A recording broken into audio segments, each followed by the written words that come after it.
இலங்கையில் 2025ஆம் ஆண்டுக்கான உள்ளூராட்சி சபை தேர்தல் நடைபெற்று முடிந்துள்ளது. இந்த வகையில் நடைபெற்று முடிந்த தேர்தலில் அதிகப்படியான ஆசனங்களை உள்ளூராட்சிகளில் ஆளும் அரசாங்கம் கைப்பற்றிக் கொண்டது. குறிப்பாக இலங்கையில் சிறுபான்மை வாழும், அதாவது இஸ்லாமியர் மற்றும் தமிழர்கள் வாழும் இடங்களில் வழமை போல ஆளும் கட்சி அல்லாத ஏனைய கட்சிகள் அல்லது சிறுபான்மை கட்சிகளை பிரதிநிதித்துவம் செய்யும் கட்சிகள் வெற்றி பெற்றுள்ளது. பொதுவாக அது இலங்கையில் நடக்கும் வழமையான விடயம். ஆளும் கட்சி அல்லாத சிறுபான்மை கட்சிகளை பிரதிநிதித்துவம் செய்யும் கட்சிகள் வெற்றி பெறுவது வழமையாக காணப்படும் நிகழ்ச்சி. ஆனால் சில வேளை இலங்கையின் ஆளும் கட்சியோடு சிறுபான்மை கட்சி அரசாங்கத்தில் பங்கு வகிக்கும் போது அந்த சிறுபான்மை கட்சி பிரதான ஆளும் கட்சியின் சின்னத்தில் போட்டியிட்டு இந்த வடக்கு கிழக்கு பகுதிகளில் வெற்றி பெறுவது, குறிப்பாக கிழக்கு மாகாணங்களில் வெற்றி பெறுவது வழமையாக இருந்தது. ஆனால் தற்போது எந்த ஒரு சிறுபான்மை கட்சியும் ஆளும் கட்சியில் அங்கத்துவம் பெற்றவர்களாக ஆளும் கட்சியில் பிரதிநிதித்துவம் செய்யவில்லை. ஆகவே இந்த உள்ளூராட்சி சபை தேர்தல்களில்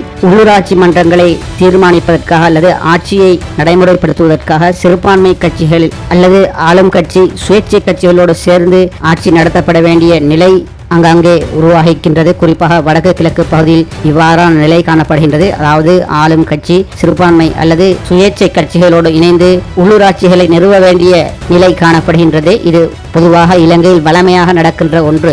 ஆளும் கட்சி இலங்கையில் பொதுவாக தேசிய மக்கள் சக்தி என்ற பெயரில் காணப்படுகிறது. ஆங்கிலத்தில் NPP என்ற சுருக்கெழுத்தினால் நாங்கள் அழைப்போம். இந்த NPPயே இப்போது உள்ளூராட்சிகளை அதிகம் கைப்பற்றியுள்ளது. அதற்கு அடுத்தபடியாக இலங்கையின் பிரதான எதிர்க்கட்சியான சஜித் பிரேமதாசா அவர்களுடைய SJP கட்சியினர் இந்த உள்ளூராட்சி சபை தேர்தலில் அதிகமான ஆசனங்களை பெற்றுள்ளார். ஆனால் இறுதியாக 2018ஆம் ஆண்டு நடைபெற்ற உள்ளூராட்சி சபை தேர்தல்களில் மஹிந்த ராஜபக்ச அவர்களுடைய கட்சியே அமோக வெற்றியை பெற்றது. மஹிந்த ராஜபக்ச அவர்களுடைய இலங்கை பொதுஜன பெரமுன, அதாவது ஆங்கிலத்தில் SLPP என்று அழைப்பார்கள், இந்த கட்சி இலங்கையின் மொத்த 340 உள்ளூராட்சி சபைகளில் 239 உள்ளூராட்சி சபைகளை கைப்பற்றியது.